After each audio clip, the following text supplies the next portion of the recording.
famille, tu dois régner. On doit voir cette source de distinction. Toi et dans ta vie. Lorsque tu entres quelque part, même si tu n'as pas la couronne, les gens savent que ça c'est un roi. Ce n'est pas n'importe qui vient d'entrer. Ce n'est pas quelqu'un d'anodin qui vient de fouler ses pieds en ciel lieu. Et à toi, il y a une grâce royale qui sommeille. Je suis venu la réveiller. Cette grâce doit s'établir. Partout tu iras, tu dois régner. Partout tu iras, tu dois dominer. Il est roi. Il a fait de nous des rois. Voilà pourquoi on l'appelle le roi des rois. Il est le roi des rois. Parce que nous appartenons à son royaume. Il est aussi le roi des rois. Parce qu'il y a des rois qui ne viennent pas de lui. Il y a des rois qui ont été établis par d'autres puissances. Et puisqu'il est le Seigneur Dieu tout-puissant, et que son règne n'a pas de fin, son règne n'a ni commencement, ni fin, il est aussi le roi de ces rois. Même si ce sont des rois impurs, des rois démoniaques, des rois sataniques, lorsqu'ils passent, les rois fléchissent les genoux, pas parce qu'ils le veulent, mais parce que le pouvoir impose de fléchir les genoux, parce qu'il est le roi des rois. Même Satan fléchit les genoux devant lui, même les démons fléchissent les genoux devant lui. La Bible dit que même les démons savent que Jésus-Christ est Seigneur.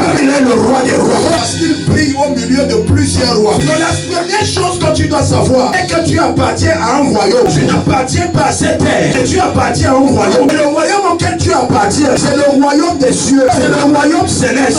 Il est clair que tu ne dois pas te laisser dominer par les éléments de cette terre. Même ton système économique doit être céleste. Et c'est ce qui fera en sorte que lorsque les gens seront dans la crise économique, toi tu ne seras pas dans la crise économique. Est-ce que je peux parler ce matin? La Bible dit que le prophète Élie allait voir la veuve de Sarepta. Il va dire à la veuve de Sarepta, ici parle l'Éternel, va prendre ton dernier cadeau, ta dernière roue, prépare-moi une bonne nourriture. C'est tout ce qu'il restait à cette femme. La femme est entrée à l'intérieur, elle a préparé, elle a fini de préparer, elle a donné à l'homme de Dieu. Et l'homme de Dieu a prophétisé, il a dit ainsi par l'Éternel, l'huile et la farine ne manqueront plus dans ta maison. À cette période sur la terre, il y avait la famine, il y avait la crise économique, et j'en étais dépourvu l'abondance. Maintenant, j'aimerais te poser la question, comment cette femme faisait pour prospérer au milieu d'Ebola, au milieu de coronavirus, au milieu des épidémies, pendant que les banques fermaient, le système fermait, elle est prospérée. Et parce que son système économique ne dépendait pas de la terre, ça ne dépendait pas de la terre, ça dépendait du ciel. Ça dépendait du ciel. Et si le prophète Esaïe pourra dire, il n'appelle pas conjuration, ce que ce peuple appelle conjuration, n'a pas peur, ce dont ce peuple a peur.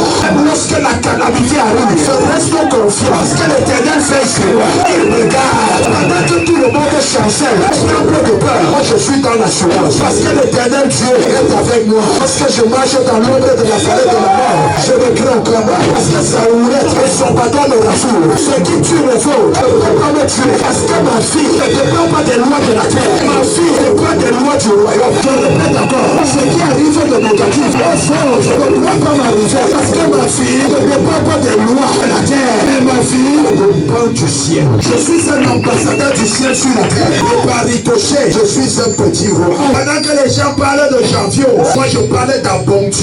Ils sont dans la janvier, mais moi je suis dans l'abondance. Si même je suis dans le manque, ce n'est pas la terre qui déterminera, c'est l'Éternel qui déterminera. C'est à Dieu de déterminer quand je dois être dans le manque et quand je ne dois pas être dans le manque. Pendant que les autres pleurent, je ne joue pas eux pour pleurer.